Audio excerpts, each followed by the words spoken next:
Hello everyone. Uh, in the today's class, we will discuss about modeling immersible two-phase fluid flow through porous medium.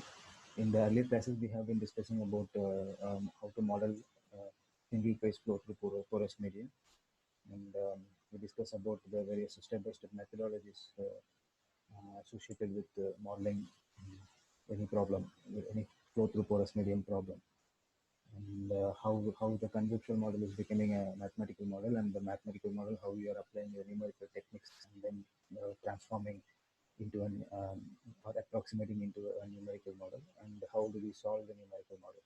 So those things we have discussed, and for a simple case we have discussed to start with, and then we try to unlock all the assumptions, and then we a realistic type of model we try to solve in the earlier class. Okay, which means considering the compressibility of the fluid and the rock, how the model is getting transformed and how complicated it is becoming. So, and finally, the equation that we are getting, how analogous to uh, the earlier model. So, those things we have discussed in the last lecture, and today we will just keep our foot one step further, and we'll go to two-phase flow modeling. Okay, so when we say immersible two-phase flow, which means that the fluid is there is a two distinct phases, and the transfer of mass is not taking place from one phase to the another phase. Even though if it is there, it is very minimal. Okay, so that is the uh, conceptualization for immersible two-phase fluid flow. And so when we say there are two or more fluids in the porous system, and the fluids are immersible, and there is an so as a result there is an interface between two or more fluids, and at the interface there is interfacial tension happening, and one fluid is wetting the rock and the other fluid is acting as a non-wetting fluid. Okay, so once when the wettability is coming in, and how the contact angle is changing dynamically also is coming in. Okay, so these properties will govern the capillary pressure, and so since we have two or more fluids in the system, so we have the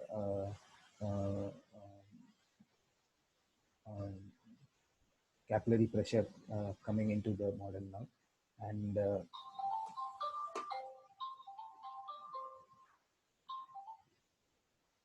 so once when we have two or more fluid, and uh, uh, the concept of capillary pressure is coming in, and the flow is happening concurrently. Okay, when two or more fluids are there and they are flowing in the porous medium, and so they are flowing concurrently, and we have the intrinsic permeability of the formation. So the rock is having a ability to conduct the fluid, and that ability is being shared by two or more fluids now. Okay, so now we are discussing about two-phase flow, and so the intrinsic permeability is being shared by the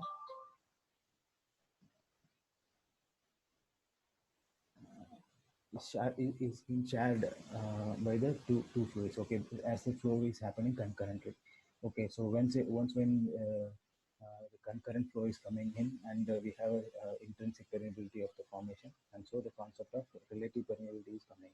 Okay, as the saturation of the fluid is increasing, relative permeability of the fluid is also is increasing. So those concepts we know from the reservoir engineering principles. So these principles we will use it in conceptualizing and framing a mathematical model. Okay, so,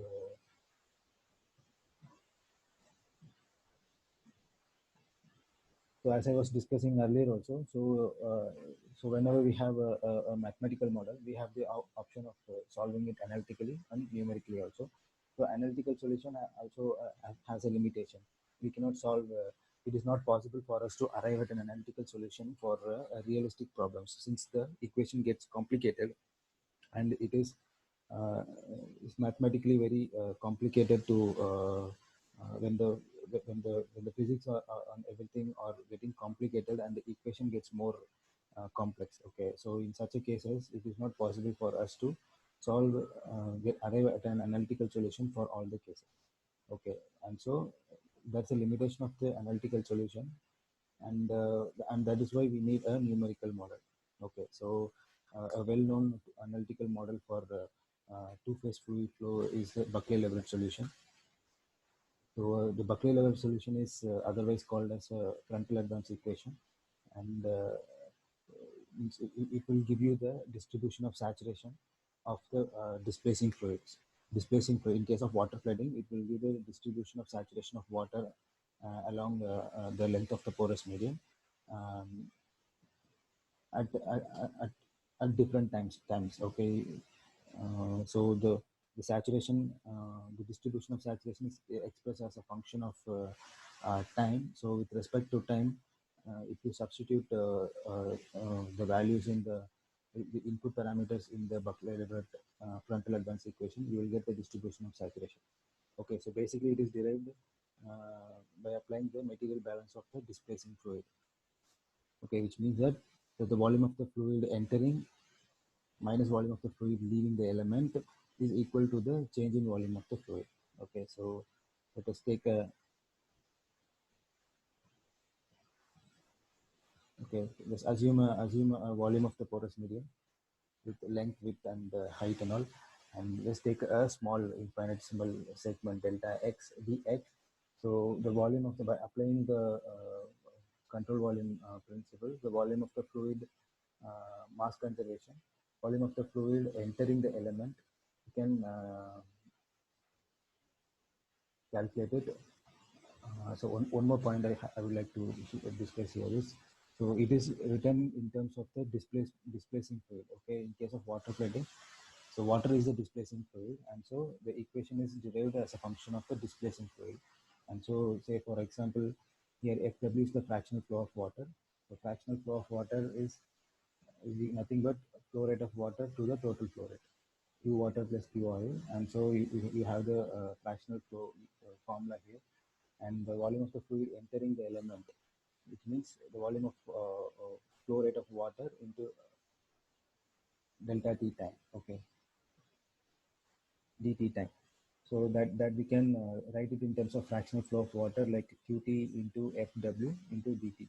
And likewise, the volume of the fluid leaving the element at the same dt time is, there's a change in fractional flow. Okay, so F minus dFW into Qt into dt. So subtracting this, you will get the LHS of the material balance equation. And for the right hand side, okay, the change in volume you can calculate from the volumetric calculations, and the change in saturation for the prescribed the dt time is accounted as dsw, change in saturation of water. Okay, so equating both and doing the variable separable, and integrating dx and dt to the limits, we get the final equation like this.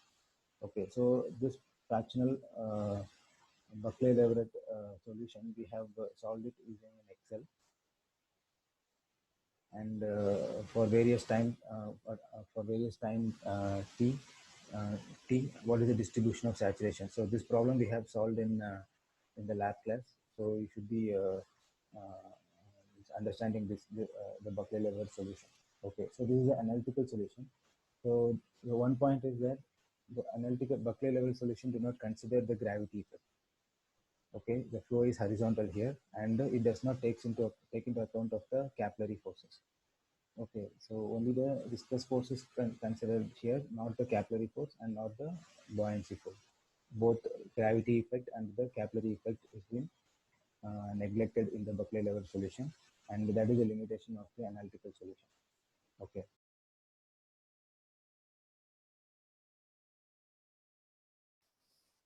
So coming to the numerical model. So the numerical model involves conceptualization and transforming the conceptual idea into a mathematical model. And the mathematical equation has to be solved by applying the numerical techniques, by any approximation techniques we can use, and we are going to solve. So this is the overall workflow methodology that we will be following when we try to solve the problem numerically. And the conceptual model is, so it is an immeasurable two-phase fluid flow model, and flow is horizontal, and Darcy's law is valid. Okay, and the flow is happening at an isothermal condition, and the rock and fluid are compressible. Okay, so this is the overall schematic display of the system, and consider a porous medium of length L and with a constant cross-sectional area like this. And initially the reservoir is at some pressure. Okay, initial reservoir pressure is there, and temperature is constant. Okay, so let us just this is the left boundary condition, and say for example you are injecting water here. Okay, so it is an injection well, and so this does not correspond to the system that we are talking about, say injection well and production well. And if it is a production well, and Q total will be some value. Okay, if you are constraining, if you are limiting the production rate at some value, and that constraint will come here. So here, even though here it is mentioned as 0, so if it is a production well, and there should be a value for it. And if it is an injection well, and you are maintaining some borehole condition there, and that condition will come as a boundary condition to the system. Okay, and so like if you see here in the grid-wise view of the model, you can see that for I node and I plus 1 node and I minus 1 node.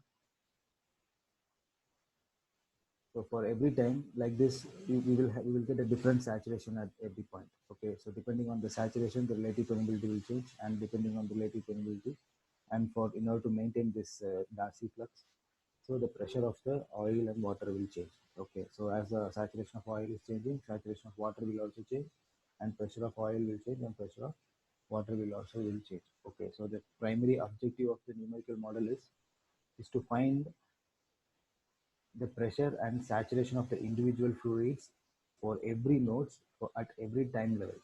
Okay, at every delta t time, for every small increment of delta t, for every node, what is the value of saturation and what is the value of pressure. For both the fluids, we have to calculate. Once when we calculate the pressure and saturation of the individual fluid, say for example here, the saturation of water is some value. Say for example, say let us consider it as 0.7.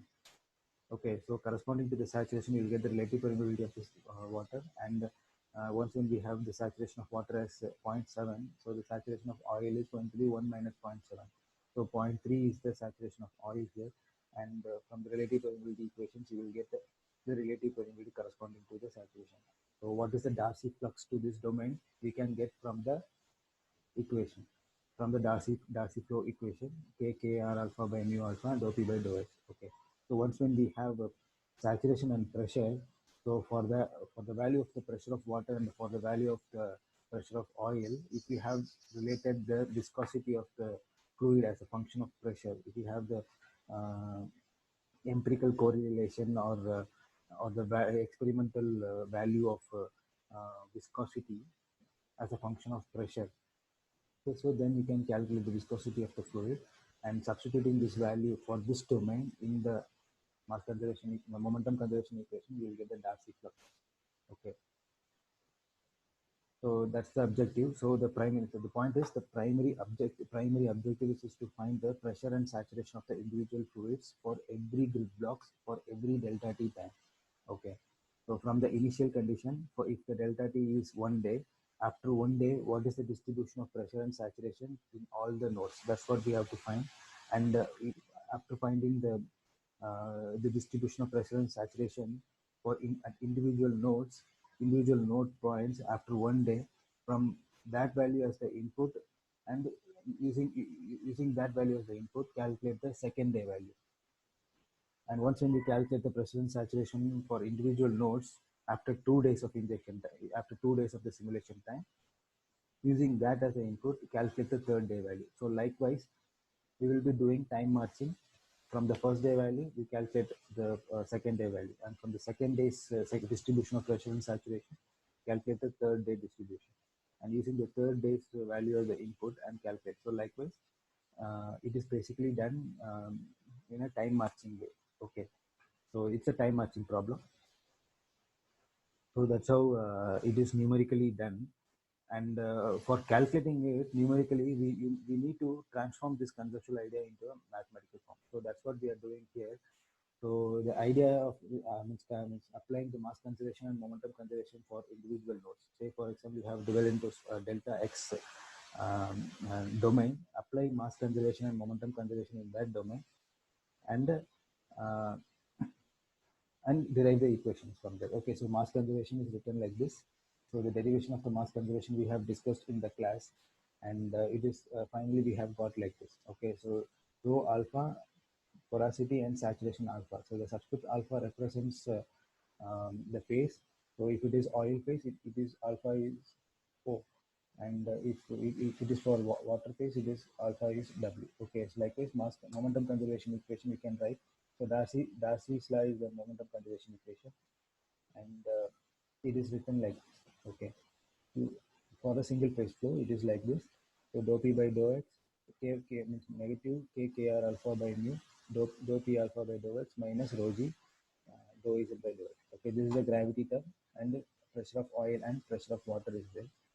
And the effect of capillarity will come in if you have the difference in the pressure at the interface. Okay, so the capillary pressure is related like non-wetting fluid pressure minus wetting fluid pressure. It should be oil. Please ignore this. This is oil. Okay, PO minus P water.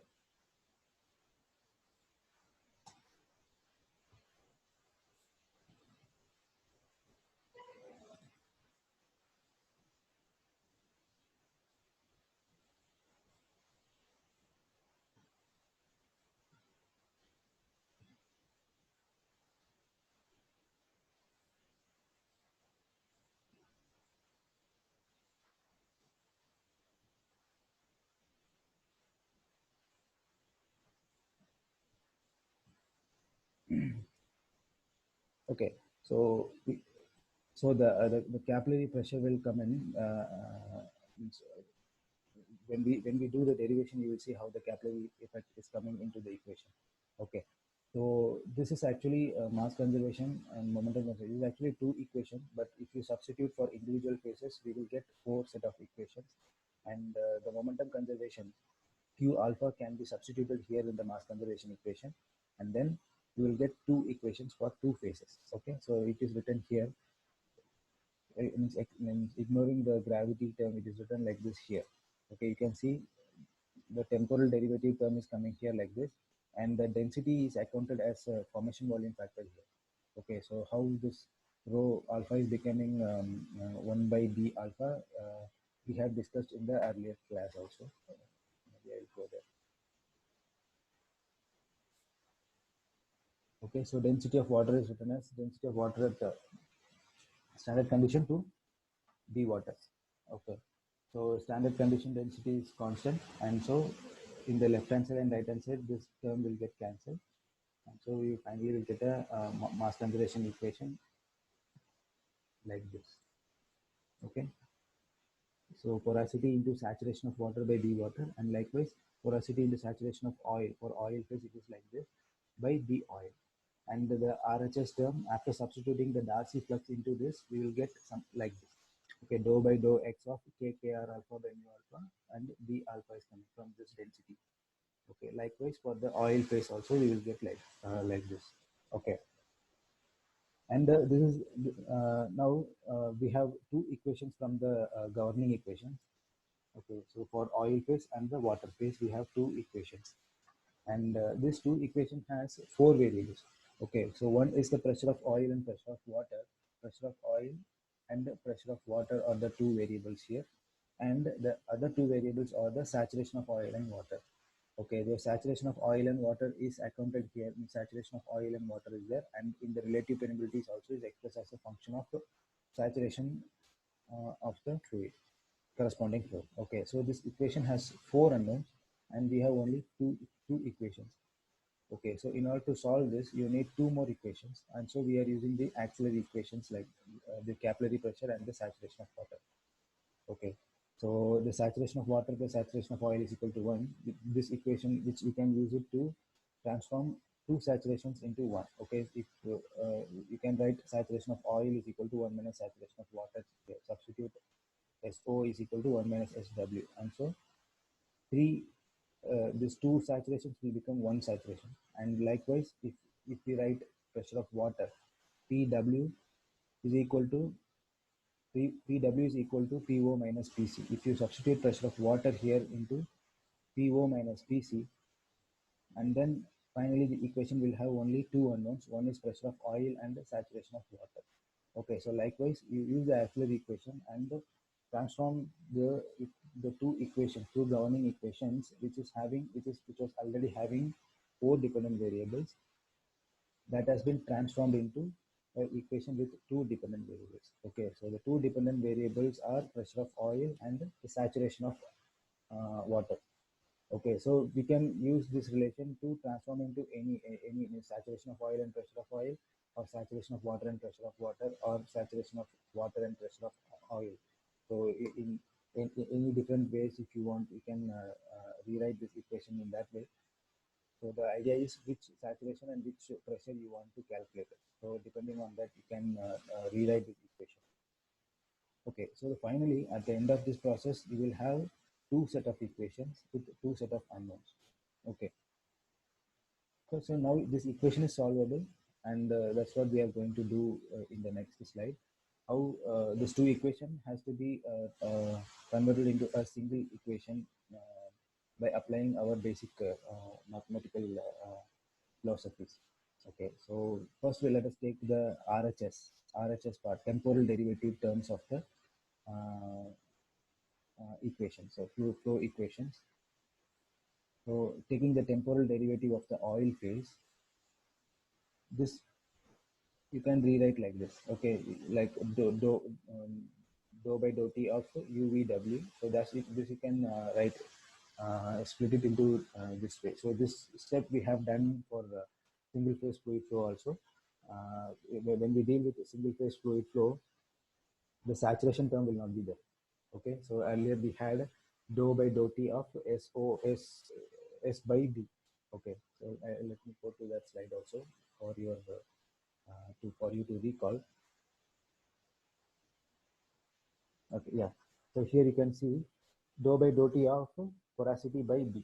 Okay, the concept of saturation is not present in this. So uh, that's why saturation is not there. Since it is a single phase flow, you don't have saturation. But now we are dealing with a two phase flow modeling, and so we have S oil saturation of the fluid as well. Okay, so applying the similar steps what we had done there, we will you can split it like this. Okay, saturation of UVW.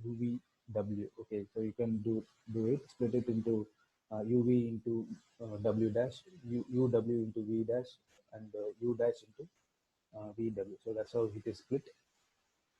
And keeping this term as separately, this term can be accounted as our compressibility of the fluid.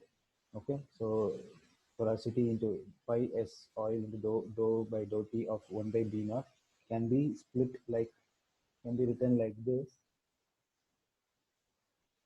and it will become as a compressibility of the oil. Likewise, this porosity term can be written like this,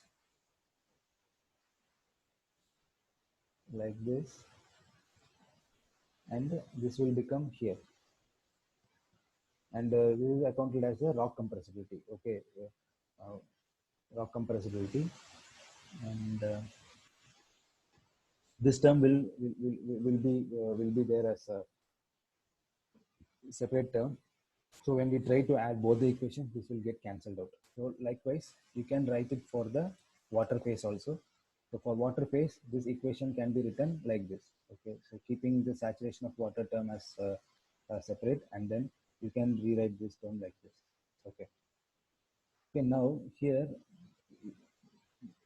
see, if I want to write it as a fluid compressibility, so volumetric strain per unit change in pressure is required. Volumetric strain is the change in volume divided by initial volume. Okay, so that's needed, and so 1 by B naught is required here. Okay, if we want to write it as compressibility of the fluid. Okay, so multiplying and divide by B naught here, and multiplying and divide by porosity here. Okay, so which we have to do for the whole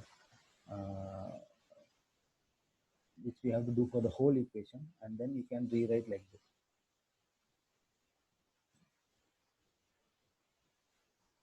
Okay, so multiplying and dividing by the terms, you will get like this. Okay.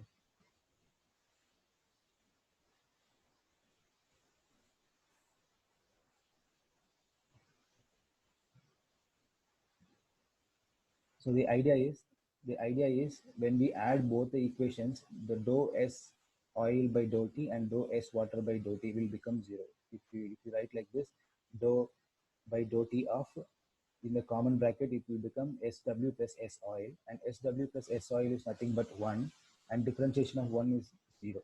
And that's how this term gets, this term will get vanished, and only the other terms will be there. So in order to do this, we have to lose this coefficient terms. Okay, so that's what is done here. That's what is done. The whole equation is multiplied by B oil and divided by porosity, and so that you will lose this coefficient term. Okay, this coefficient term. So that we have to do for both LHS and RHS also. Okay, so this is, we are doing it for the temporal derivative only, and finally the equation is becoming like this. And similarly for the water phase, multiplying by dW and dividing by porosity into the temporal derivative term, that term is becoming like this. Okay, and adding both. Now you add both, and these two terms will become zero, and rest of the terms are there. So B oil, dou P by dou by dou P of 1 by B naught, this term corresponding to the compressibility of the oil is here, and the term corresponding to the compressibility of water is here, and the term corresponding to the rock compressibility is here, and the SO by SW, if you take common, and this SO and SW will become 1, and 1 by porosity into dou porosity by dou P oil will be there, and this is rock compressibility.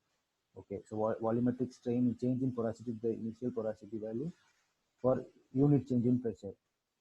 Okay, so this is what rock compressibility is. So it will become rock compressibility, and this term, you can rewrite this term as BW as 1 by BW. Okay, so dou into 1 by BW divided by 1 by BW for unit change in pressure. Okay, so this corresponds to the change in volume. Okay, compressibility. Okay, BW is a formation volume factor, is the term that is related as a function of volume, change in volume, and so it is accounted as a compressibility of water. Yeah, this term will become water compressibility into SW, and this term, similarly, this term will become saturation of oil into oil compressibility. Okay, so the whole term is total compressibility. Okay, total compressibility into dou P by dou T, dou P oil by dou T. Okay, so what we have just did is, from these two equations, we are trying to derive one single equation that governs the immersible two-phase fluid flow. Okay, so this equation by itself will define the flow of oil only, and this equation by itself will define the flow of water only. Okay, so in order to solve the concurrent flow, in order to solve immersible two-phase fluid flow equation, in order to solve a two-phase fluid flow problem, we want to convert both the equation into one single equation that governs the flow of two-phase immersible flow. Okay, so that's what we are trying to do. We try to convert these two equations into one single equation.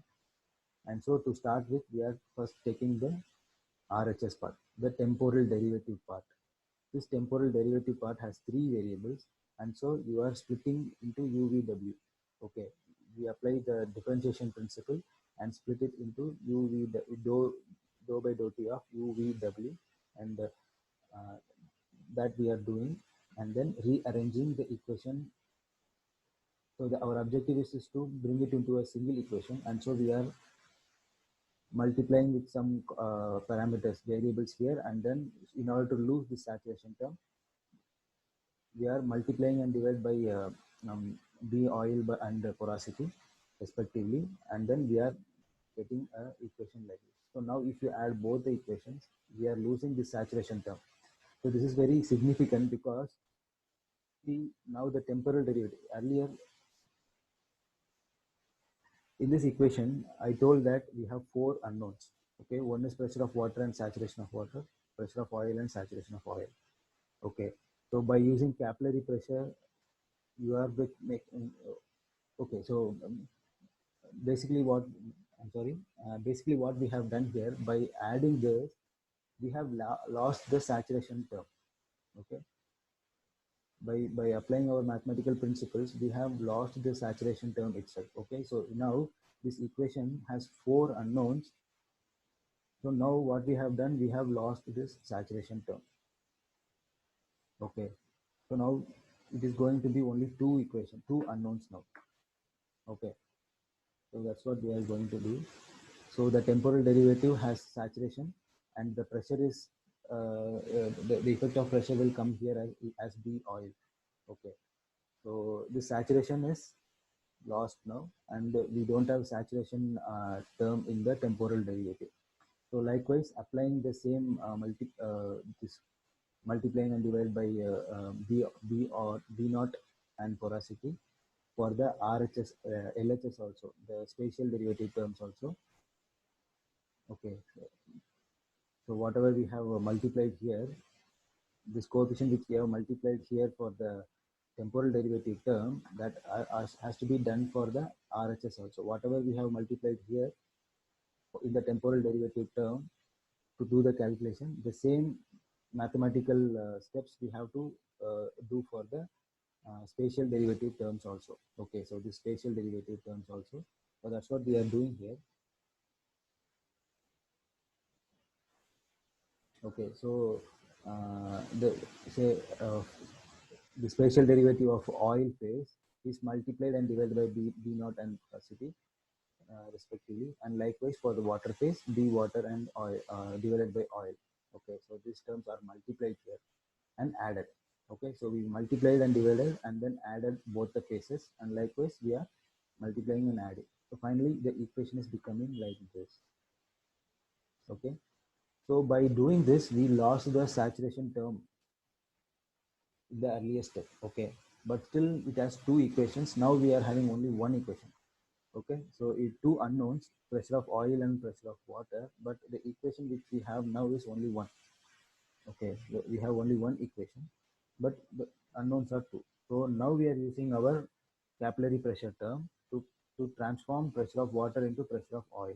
Okay, substitute Pw is equal to Po minus Pc here.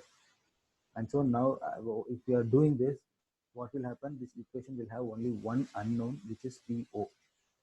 Okay, so that's what we are trying to do using the capillary pressure relation. We are trying to do that. And so dou P water by dou X can be written as dou P oil by dou X minus dou Pc by dou X.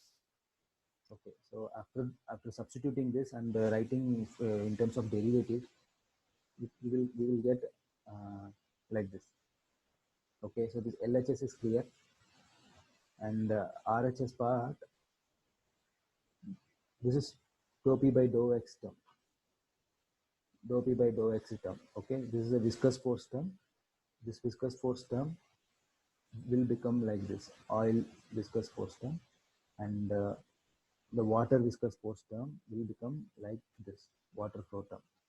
Okay, and both the gravity terms, rho g delta z dou z by dou x, rho g dou z by dou x, this term will become like this. Okay, this will govern the gravity effect in the flow, and the capillary term we will get here as a result of substituting P water is equal to P oil minus Pc.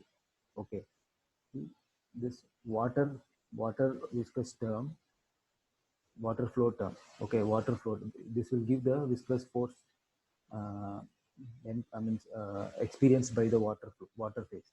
Okay, but that is expressed as dou P oil by dou X. Okay, because we have rewritten here like this. Okay, so there is another term dou Pc by dou X, so that will come here as capillary term. So B water by dou X of K Kr water by mu water B water, okay, dou Pc by dou X, this capillary pressure term. Okay, so this is how the final equation will look like. Okay, so the final equation that is governing the immiscible two-phase fluid flow for isothermal condition and considering the rock compressibility and the compressibility of either of the fluids. Oil and water both are compressible. For this condition and for single phase, sorry, one dimensional flow, horizontal flow, this is the governing equation which we will end up. Okay, so if you want to get the distribution of pressure and saturation for every delta T time, we have to solve this equation. Okay. So how we are going to solve is we have discussed partly in the earlier exercise. It has a variable coefficient. So let us talk about this equation first. So this is a temporal derivative term. So it is a unsteady flow. And if you see this diffusion term, pressure diffusion term, it is having a variable coefficient. And because of this variable coefficient, this equation is becoming nonlinear. Okay. So it is dou by dou x of a variable into dou p by dou x. Okay, so this diffusion term is having a variable coefficient, and because of this variable coefficient, the equation is going to be a nonlinear equation. Okay, so how we are going to solve that equation is another complication that we will have. Okay, first point.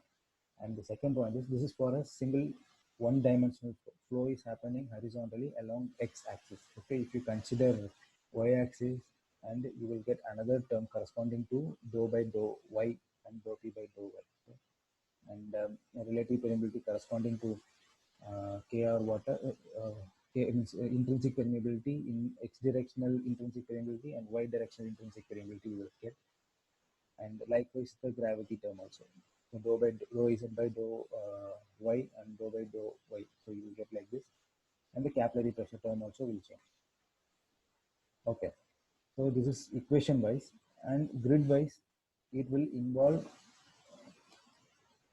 if you remember our classes, say for example, this is x axis and y axis, and this is ith node, and in grid structure we will have like this, isn't it?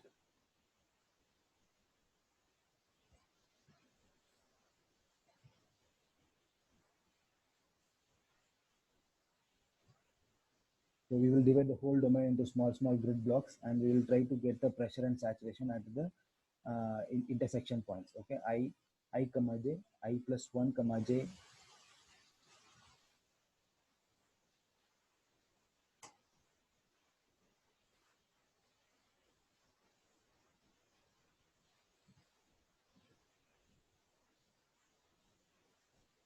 This is I minus 1.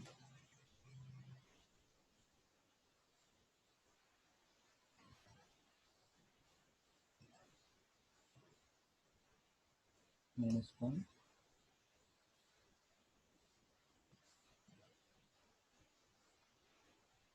This is I plus 1. Okay, likewise, we will get in, this is a grid representation for x directional node points, and for y directional we will have j minus 1,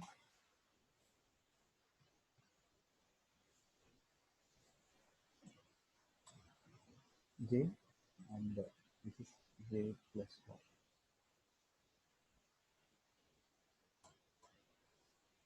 Okay, so in the computational domain, we will get, if it is a two-phase, two-directional flow. In computational domain, we will divide the whole domain into i's and j's. Okay, I and j, and this is for I comma j, and this is I plus 1 comma j, and this is I minus 1 comma j. This node is, and when calculating pressure for this ith node, for this node, calculation of pressure and saturation for this node will involve the pressure and saturation of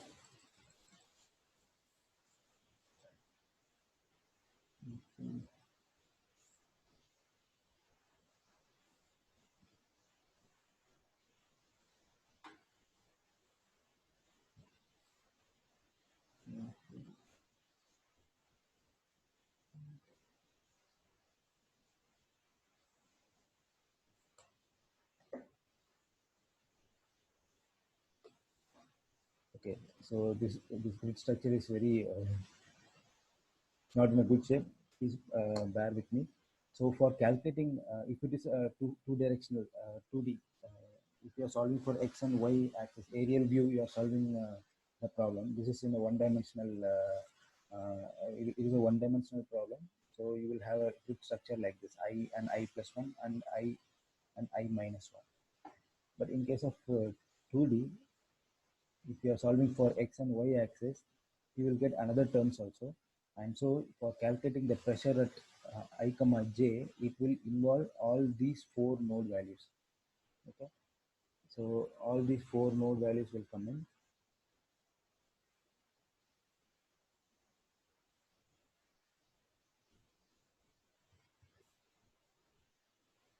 Which means that every computational step will involve five unknown values. Okay, five. If you are doing it for implicit, you will get five unknown values there, and so you will get a pentadiagonal matrix for a two-dimensional problem. So we are I'm doing it very fastly, but I'm hoping that you are following me in our earlier classes also. So we have solved two-dimensional flow equation for a single phase flow in the class, and how the matrix is becoming. So if we have derived the matrix also, how the pentadiagonal matrix is looking like. So that also we have done. So if you are following me, you can understand this also. Means this equation, the point is this equation is for two-phase flow in one dimension. For one dimension only, we are having so many terms. For if you are considering for 2D, and the terms corresponding to the y directional flow also will come in. Okay, so that's what I would like to emphasize here. So dou p by dou y also will, the terms corresponding to dou p by dou y and dou p oil by dou y, for both the, for every term will have y directional terms also. Okay, and so here the primary dependent variable is pressure of oil.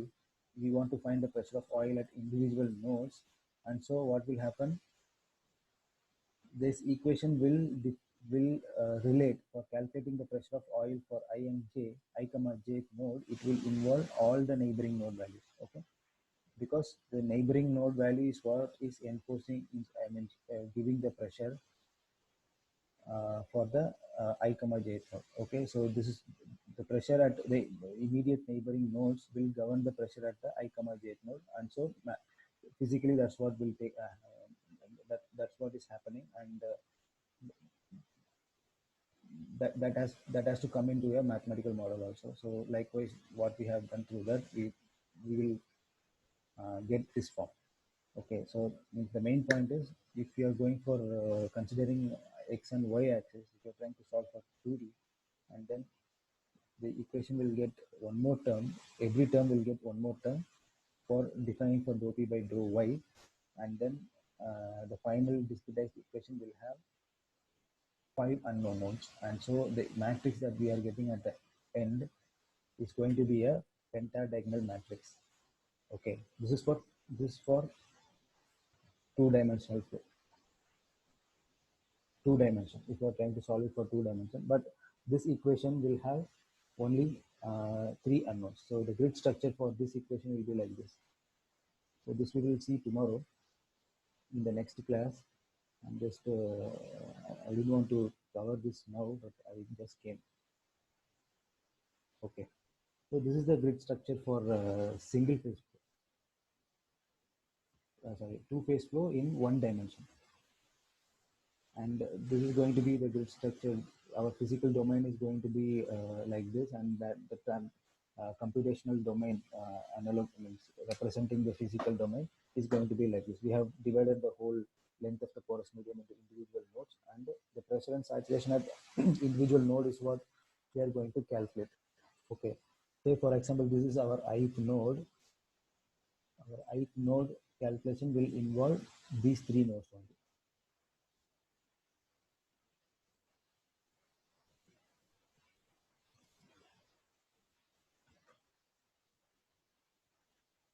These three nodes only. So if you discretize this equation, this will involve only the immediate neighboring nodes only. And so if you, the equation for ith node will involve I minus 1 and I plus 1 node. And so since only 3 nodes are involved here, you will get a tridiagonal matrix. If you are trying to solve this for 2 dimensions, since 4 neighboring nodes are there, and the, the pressure at individual 4 neighboring nodes will govern the pressure at the I comma j node, the node of interest. And so your equation will have all the 5 nodes, okay, all the 4 neighboring nodes under the node of interest now, okay. So you will have a 5 pentadiagonal matrix. The final matrix which we are going to get at the end of this mathematical modeling will have 5 diagonals, okay. Pentadiagonal matrix we will get, but in case of single one-dimensional flow, it is going to be tridiagonal matrix only, okay. So that's the primary difference between if you are considering two-dimensional flow and if you are considering a one-dimensional flow. We will try to solve this two-dimensional flow also. This is to just to brief you, just to give a idea to the next step which we are going to make, okay, after this problem, okay. So this is it, and this is the final equation which we get, which we had got, and how we are going to solve this equation we will see in the next lecture, okay. So as usual, if you have any doubt related to this, I'm uploading the reference study material also in the Google Classroom. You can watch this video and then parallelly read that material, and you can you should be understanding it. If you are having any doubt in this, you can contact me in any ways, okay. And I sincerely suggest you to write it. Don't just read the material, or don't just go through this video, or don't just see the equations and all those things. You have to write it in your note, okay. You just try to write once or twice or thrice, and then only you will understand how individual terms are uh, transforming into other term, okay. So here this one by b naught is becoming compressibility of oil, and how it is becoming, and those things you can just understand by watching this video or reading the material. But once when you close the notes and close the material, and if you have to write it in an exam, at that time you will not get it. So only your written practice will help you in doing this. Mathematics is a subject which comes with practice, okay. So I sincerely suggest you to do it in your note, and then if you have, even after that, if you have any doubt, then you can contact me anyways, okay. See you, and we will meet on the next class.